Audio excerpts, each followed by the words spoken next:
everyone, welcome back to my channel B8 Detailing.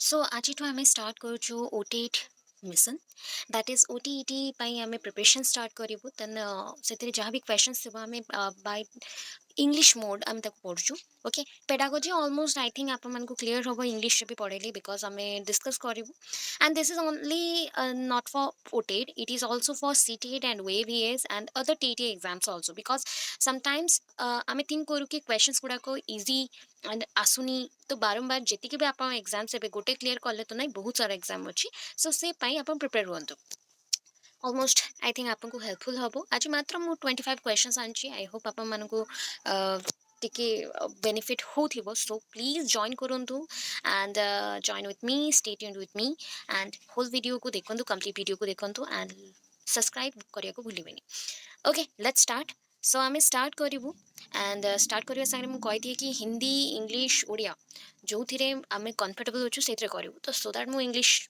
And Hindi को prefer करुँच because CTET भी यहाँ important so मु हिंदी को जाऊँ सो स्टार्ट करते हैं। अच्छा हम हिंदी में भी करेंगे उड़िया में भी अगर आपको कुछ भी डाउट होता है तो मुझे पूछ सकते हो मैं उड़िया में भी बताने के लिए रेडी हूँ एंड आपका इंग्लिश में भी बताऊँ सो उसके अकॉर्डिंग हम प्रिपरेशन स्टार्ट करते हैं so let's start First question. Defense mechanism helps the person in protecting the ego from open expression of ID, impulses and opposing dash. So यहाँ पे आपको ना ऑप्शन मिल गया super ego directives depth instinct lie instinct unconscious that is देखो defence mechanism help करता है person को क्या करने में प्रोटेक्टिंग द ईगो उनकी ईगो को प्रोटेक्ट करने के लिए from open expression of okay so हमारा defence mechanism help the person क्या करता है पर्सन को हेल्प करता है मनुष्य मन को हेल्प करे कि वो क्या कर सकते हैं इन प्रोटेक्टिंग द ईगो अपनी ईगो को प्रोटेक्ट कर सकते हैं from the open expression of ID impulses के जो ओपन एक्सप्रेशन है उससे एंड अपोज करने में so that is called IT के अपोज में क्या रहता है सुपर ईगो रहता है सुपर ईगो डायरेक्टिव्स राइट आप अगर पढ़े हो फ्लूइड का concept then id ego and super ego then आपको पता होना चाहिए कि आईडी को अगर कोई प्रोटेक्ट कर सकता है तो that is a super ego जो ऑपोजिंग वे पे रहता है या ऑपोजिटली रहता है ओके राइट नेक्स्ट क्वेश्चन पे चलते हैं neurotic anxiety is one in which there occurs an emotional response to a threat to the ego that the impulses may break through into neuro हमने बोला neurotic that is a neurotic means related to nerve impulse स्नायु सहित जोटा related अच्छे आपको स्नायु सहित आपको एंजाइटी फील हो रहा है आपको लग रहा है कि आपके साथ कुछ बुरा होने वाला है या फिर कुछ होने वाला तो that is called the neurotic anxiety तो ये क्यों होता है ऑकर्स एन इमोशनल रेस्पॉन्स ये इमोशनल रेस्पॉन्स के लिए होता है एंड ईगो के लिए ये एक थ्रेट है एंड ये क्या करता है ना आपके कौन से पॉइंट को ब्रेक करता है that is the consciousness unconsciousness subconscious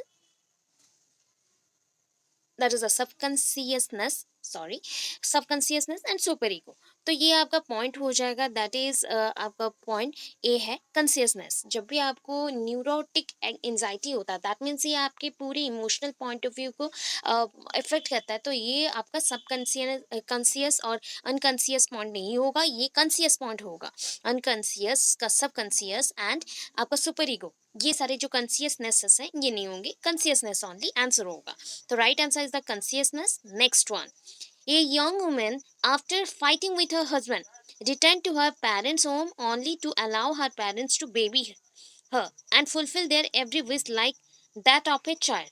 This is an illustration of dash, repression, regression, fixation और reactive formation. That is called regression. इसको हम क्या बोल सकते हैं ये regression है कि यहाँ पे एक यंग वुमन क्या करके आई फाइटिंग करके आई उनके हस्बैंड के साथ and return to parents home को रिटर्न करके I to allow her parents to baby and उनके पेरेंट्स को उन्होंने अलाउ किया allow her parents to baby her जैसे बेबी को वो केयर करते हैं वैसे करते हैं and fulfil there every wish उनके सारे विश को वो पूरा करेंगे ठीक है जो यंग वुमेन थी उनके विशेस को पूरा करेंगे उनके पेरेंट्स उनको बेबी जैसे केयर करेंगे सब कुछ सो ये क्या है इसको बोलते हैं regression not repression that is called regression इसको हम बोलते हैं regression then the last stage of psychosexual development, psychosexual development already Freud का साइकोसेक्सुअल कंसेप्ट है, वहाँ पे आप जा सकते हैं एंड वो वीडियो भी मैंने छोड़ दिया है, सो प्लीज चेक कर सकते हैं। तो दैट इज़ अ कौन से स्टेज होते हैं लास्ट स्टेज में, दैट इज आपको मेंशन्ड है जेनिटल स्टेज। जेनिटल स्टेज सबसे लास्ट में रहता है, genital stage.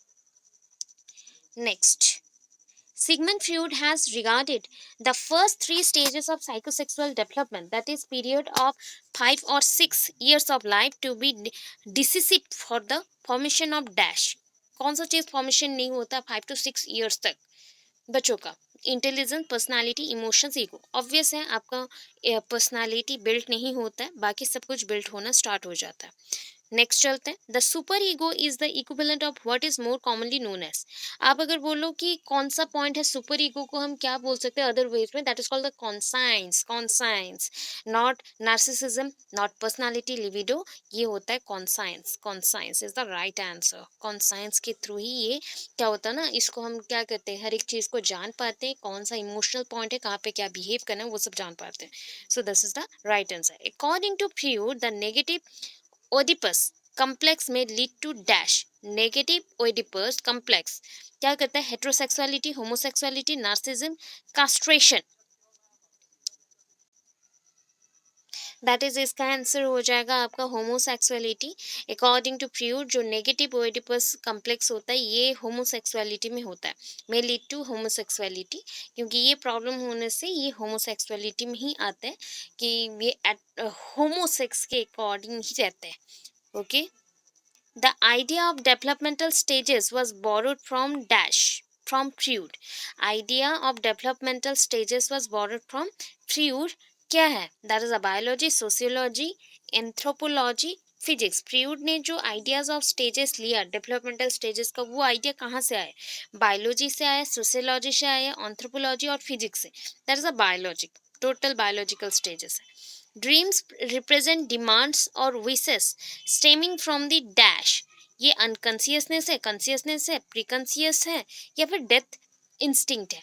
Obvious death instinct तो नहीं होगा, एंड आपका प्री कॉन्सियस भी नहीं है, कॉन्सियस भी नहीं है। ड्रीमिंग करते हैं हम लोग, रात में करते हैं या डे ड्रीमिंग भी करते हैं, जो रियलिटी में नहीं होता, बट उसके लिए हम डिमांड करते हैं, तो that is a unconscious mind. उस टाइम पे हमारा माइंड अनकॉन्सियस रहता है। In a special book, Freud analyse the psychology of error and found the source of error in the conflict between. उन्होंने साइकोलॉजी, एक स्पेशल बुक में Freud ने क्या एनालाइज किया, साइकोलॉजी ऑफ एरर, जो साइकोलॉजी में प्रॉब्लम्स होते हैं, एरर्स आते हैं, उसका जो रिसोर्सेस है, कन्फ्लिक्ट क्यों होता है, झगड़े क्यों होते हैं, वो सबको कैसे जाना। That is a ego, super ego, unconsciousness wish and the consciousness censorship, consciousness censorship or consciousness wish and the unconscious censorship, ego and preconscious। तो दैट इज कॉल्ड, उसके स्टेजेस का नाम था ego, ID, ego and super ego. उनके again developmental stages के according बहुत सारे stages है, एंड उसको भी छोड़ दो तो unconscious wish and conscious censorship के अकॉर्डिंग ही ये काम करता था।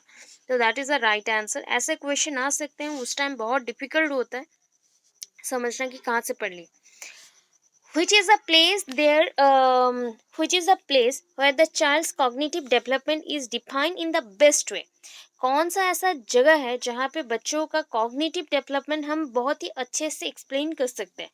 Auditorium, home, playground, school and classroom environment. That is a school and classroom environment is the right answer, जहाँ पे बच्चा पढ़ता है, कुछ सीखता है, एवरी वर्क में वो इन्वॉल्व होता है, तो वैसा। Then, which of the following is not related to the socio-psychological needs of the child? बच्चों का सोशियल एंड साइकोलॉजिकल जो नीड है, सामाजिक एंड उसके साथ उनके मनोविज्ञान के अकॉर्डिंग जो भी उनके नीड्स होते हैं, वो उसके साथ रिलेटेड नहीं है। Regular elimination of the waste product from the body, need for company, need for appreciation और social approval, need for emotional security. ये लास्ट के जो 3 पॉइंट्स है सब इंपॉर्टेंट है, but this one is not included in this point because regular elimination of the waste product from the body ये social and psychological नहीं है, because ये एक हो सकता है, social नहीं होगा, psychological हो सकता है कि हमारे body का work है, ये चला जा सकता है, but social नहीं होगा, तो उसके according ये गया। mind mapping refers to mind mapping question आता है, बहुत इंपॉर्टेंट क्वेश्चन है, माइंड मैपिंग क्या है? Drawing the picture on of the mind, researching the function of the mind, a technique to enhance comprehension, a plan of action for an adventure. तो ये बाकी तो तीन बिल्कुल नहीं है, बिकॉज लग ही रहा है कि नहीं है। ये picture, picture of the mind, mind का पिक्चर ड्रॉ करना नहीं, ये भी गलत है। बहुत लोग ऐसे मारते हैं, इसलिए मैंने समझाने के लिए पहले टिक मारा। उसके बाद आपको बताती हूँ, researching the function of the mind. Mind mapping बोला गया, आपके दिमाग में एक टॉपिक को रिलेटेड कितने पॉइंट्स चल रहे हैं, उसी पॉइंट्स को जो आप रिसर्च करते हैं वही होता है आपका आंसर माइंड मैपिंग का। तो that is a mind mapping. Then next चलते हैं, ये teacher should make an attempt to understand the potentialities of his or her students. Which of the following fields is related to this objective? इस objective के साथ कौन सा field जुड़ा हुआ है जहाँ पे बच्चे का जो भी पोटेंशियलिटीज़ है उसे टीचर अंडरस्टैंड करती है? Media psychology, educational sociology and social philosophy. That is educational psychology होना चाहिए। यही इम्पॉर्टेंट है, एजुकेशनल सोशियोलॉजी नहीं होगा, बिकॉज एजुकेशन प्लस सोसाइटी हो जाएगा। सोशल फिलोसॉफी, सोसाइटी का नॉलेज, मीडिया साइकोलॉजी ये भी नहीं होगा। So right answer is a V. Then next, children actively construct their understanding of the world. Understanding of the world is a statement attributed to dash. किसने attribute किया? That is a पियाजे। That is a पियाजे ने ये statement डाला, children actively construct their understanding of the world. अपने world के बारे में वो धीरे धीरे कंस्ट्रक्ट करता है अपने पॉइंट्स को। सो दैट इज पियाजे ने ये मेंशन कर दिया। नेक्स्ट पॉइंट चलते हैं, इरफान ब्रेक्स टॉयज। इरफान ने ब्रेक कर दिया टॉयज को and dismantles them to explore their component. उसको निकाल निकाल के, उसका जो भी अंदर में था चीज़ों को निकाल निकाल के फेंकने लगा, क्या है उसके अंदर जानने के लिए। What would you do? आप क्या कर सकते हो? Never let Irfan play with toys, always keep a close watch, encourage his inquisitive nature and channel his energy, make him understand that toys should not be broken। ये तोड़ना नहीं चाहिए।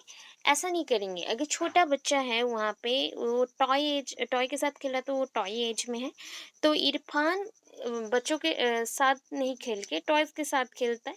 Irfan play with toy, तो उसको खेलने नहीं देंगे, और उसको ऑलवेज अपने नज़र के सामने रखोगे बहुत अच्छे से। एनकरेज हिज इंक्विसिटिव नेचर, उनके अंदर का जो नेचर है, इनर नेचर को वो आप जो ज़्यादा ही पॉलिशिंग करेंगे एंड उसके एनर्जी को चैनलाइज करेंगे, जैसे वो हर चीज़ को जान सके। And make him understand that toys should not be broken, उसको समझाएंगे कि ये तोड़ना नहीं चाहिए। So option number C is the correct one, because जिससे भी अगर नॉलेज मिलता है उसके लिए उसको तोड़ा जाए तो बेटर है, कोई प्रॉब्लम नहीं। A child starts to cry when his grandmother takes him from his mother's lap. Mother की गोदी से अगर या गोद से अगर अपने बच्चों को कोई ले ले दूसरा कोई, तो क्या होता है? मदर भी रोती है प्लस बच्चा क्या करेगा? Child cries due to dash, emotional anxiety, stranger anxiety, separation anxiety and social anxiety. बहुत लोग यहाँ पे मेंशन करेंगे stranger and the separation, but ये दोनों नहीं होगा, ये भी नहीं होगा। Emotional anxiety is the correct answer. Emotional anxiety is the correct answer. Mummy के साथ उसका या मदर के साथ उसका कनेक्शन इमोशनली है। Which of the following statement is correct with the relation to concept formation by a child? बच्चों के थ्रू कोई concept formation, concepts are emotionally ordered, there is a set patterns of concept development, concepts are not hierarchical in nature, concepts are not individual। बाकी, so which of the following statement is correct in relation to concept formation by a child? Child कैसे concept formation करता है? Concept are emotionally ordered, there is a set pattern of concept development, concept are not hierarchical in nature और concept are not individual. ये तो तीन options हैं जो कि नेगेटिवली हैं थोड़ा सा। देखिए, एक तो इमोशनली, कंसेप्ट कभी भी इमोशनली ऑर्डर्ड नहीं होता, तो नेगेटिव हो गया, ये भी नहीं होगा, ये भी नहीं होगा, नॉट है। सो पॉजिटिव वे में है, पहले से ही कंसेप्ट के लिए एक सेट पैटर्न रहता है, पैटर्न को सेट किया गया उसी के थ्रू बनता है, तो ये हो गया राइट आंसर। नेक्स्ट चलते हैं, which of the following is not a component of cognitive? कौन सा कॉग्निटिव का कंपोनेंट नहीं है? फीलिंग्स, थॉट्स अटेंशन परसेप्शन कौन सा नहीं है, दैट इज़ आप अगर कॉग्निटिव जानते, कॉग्निटिव में थॉट्स आते हैं, अटेंशन परसेप्शन तीनों हैं, बट फीलिंग्स नहीं आता। फीलिंग्स आता है आपके अफेक्टिव पे फील करना, तो उसके अकॉर्डिंग ये वाला इसका डोमेन में नहीं आएगा, कॉग्निटिव का पार्ट नहीं है, इस डोमेन के अंदर नहीं आएगा। देन नेक्स्ट चलते हैं 20 number. Of the following, the greatest advantage of interdisciplinary instruction is that, कौन सा है interdisciplinary instruction? Students are less likely to develop a dislike for particular topic of different subject areas. Teachers are permitted greater flexibility in planning lessons and activities. Students are given opportunities to generalize, apply, and newly learned knowledge in multiple contexts. Teachers are also less likely to feel overwhelmed by the multiplicity of the topic needed to be addressed in a traditional curriculum. So यहाँ पे पूछा गया greatest advantage of interdisciplinary instruction का। Interdisciplinary means एक subject के साथ दूसरे subject का जो कनेक्शन रहता है। सो यहाँ पे आपको इम्पॉर्टेंट कौन सा लगा? Students are less likely to develop a dislike for particular topics.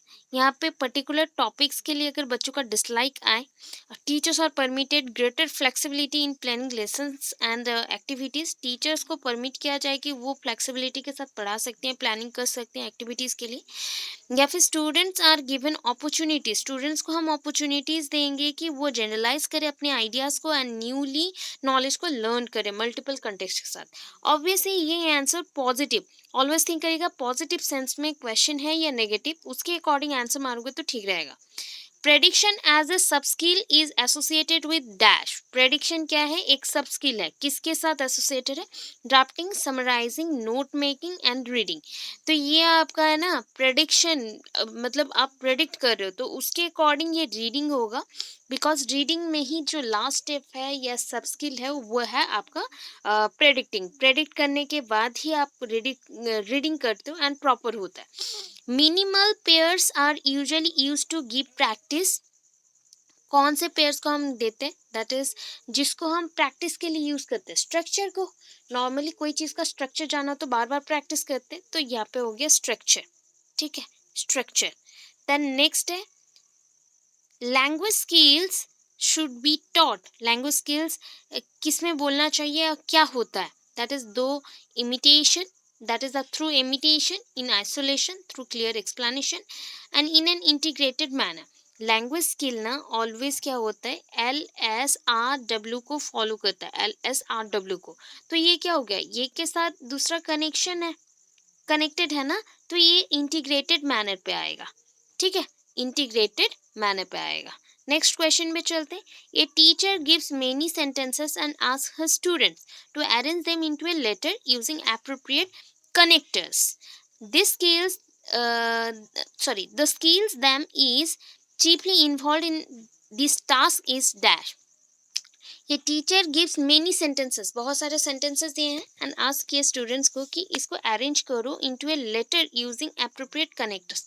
Appropriate connectors के थ्रू एक इसको यूज करके आप एक लेटर अरेंज करो। The skills them is cheaply, कौन सा चीज़ के ऊपर उनको स्किल प्रोवाइड किया जा रहा है और स्किलिंग प्रोवाइड किया जा रहा है? That is a collecting information, expanding notes, organising and rewriting. That is a organising. Organising जहाँ पे हम अरेंज करते कोई चीज़ों को, organising. Which of the following is not a study skill? कौन सा स्टडी स्किल नहीं है? Writing formal reports, note taking, using a dictionary, getting information from an encyclopedia. That is the writing formal reports is the right answer. क्योंकि यहाँ पे पूछा गया not a study skill, ये स्टडी स्किल नहीं है। तो फॉर्मल जो रिपोर्ट हम बनाते हैं स्कूल में, ये सारे स्टडी स्किल नहीं है। नोट टेकिंग स्टडी स्किल है, डिक्शनरी हम लोग यूज़ करते पढ़ते टाइम, कहीं से इंसाइक्लोपीडिया से इंफॉर्मेशन निकालें, ये सारे स्टडी स्किल्स हैं, ये नहीं है। राइट, आई होप आज का वीडियो आपको अच्छा लगा हो। तो अच्छा लगा तो please do like share comment and subscribe कर दीजिएगा प्लीज़। एंड इफ़ ना समझ आ रहा है देन मैं ट्राई करूँगी कि मैक्सिमम उड़िया हिंदी सब मिक्स करके बोलूँ एंड आप लोगों को समझा पाऊँ। क्योंकि ऐसे टाइप के क्वेश्चंस ना बहुत आ रहे हैं एंड आजकल बच्चे बहुत रॉन्ग करके आ रहे हैं, तो उसके अकॉर्डिंग ये ओस्टेट ओटेट सब में हेल्प करेगा। इस टाइप का जितना 3000 क्वेश्चंस अगर प्रैक्टिस कर लेते हो, देन कहीं से भी आए आप लोग कर सकते हैं। उसके साथ मैं बीच बीच में स्कीम्स भी छोड़ रही हूँ, आपके छोटे छोटे रिपोर्ट्स को भी छोड़ रही हूँ एंड जो भी टॉपिक्स है उसको भी छोड़ रही हूँ। तो अगर जानना चाहते हैं तो देख सकते हैं। Okay, so thank you so much and thanks for watching my videos and stay tuned.